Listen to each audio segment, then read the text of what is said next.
Déclaration du groupe parlementaire PDCI-RDA à l'Assemblée nationale à l'occasion de la cérémonie de clôture de la première session ordinaire 2025 de l'Assemblée nationale.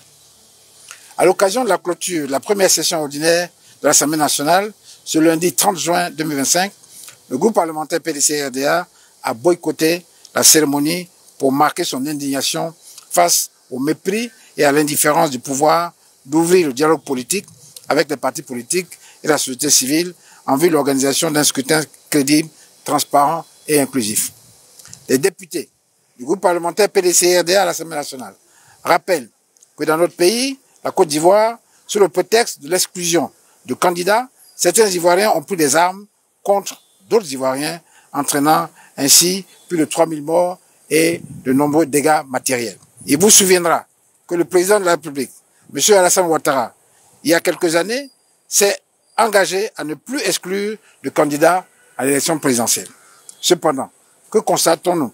Le refus catégorique du pouvoir actuel de répondre favorablement aux appels au dialogue politique et à la réforme institutionnelle formulés par les partis politiques et la société civile. Les appels au dialogue portent sur les points suivants.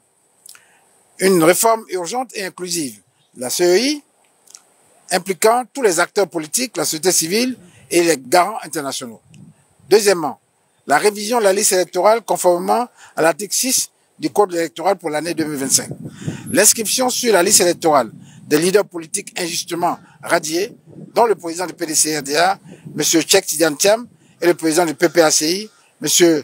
Laurent Gbagbo, ancien président de la République, et le président du COJEP, M. Charles Blé Goudé, ancien ministre de la République, ainsi que l'ex-premier ministre, M. Soro Kibabori Guillaume. Quatrièmement, l'audit du fichier électoral. Cinquièmement, la mise en place d'un mécanisme indépendant d'observation électorale, garantissant ainsi une surveillance impartiale et crédible du processus électoral. Deuxième grand point, des manœuvres d'intimidation et un climat d'insécurité généralisé, matérialisé par des tentatives d'enlèvement. Des arrestations et emprisonnement d'acteurs politiques en raison de leur opinion, notamment le président des jeunes du PDCI, Innocent Yao, le jeune communicant Macron Ier, ainsi que le ministre Nguessan Joël, ancien ministre des droits de l'homme de la République de Côte d'Ivoire. Quatrième grand point, pour ne citer que ces quelques faits les plus récents où la commission électorale indépendante a outrepassé ses prérogatives, notamment l'existence illégale, avant d'être parrainée à l'inscription de tout candidat à la candidature sur une liste électorale, elle-même, jusque-là provisoire, agissant ainsi en lieu et place du Conseil constitutionnel habilité à connaître de ces questions.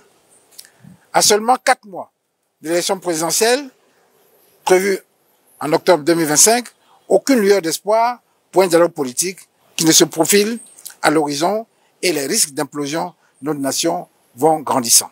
En conséquence, le groupe parlementaire PDCI-RDA à l'Assemblée nationale interpelle ainsi la communauté nationale et internationale pour marquer sa désapprobation et les invite à accompagner la Côte d'Ivoire à une sortie de crise urgente pour un dialogue politique inclusif dans notre pays.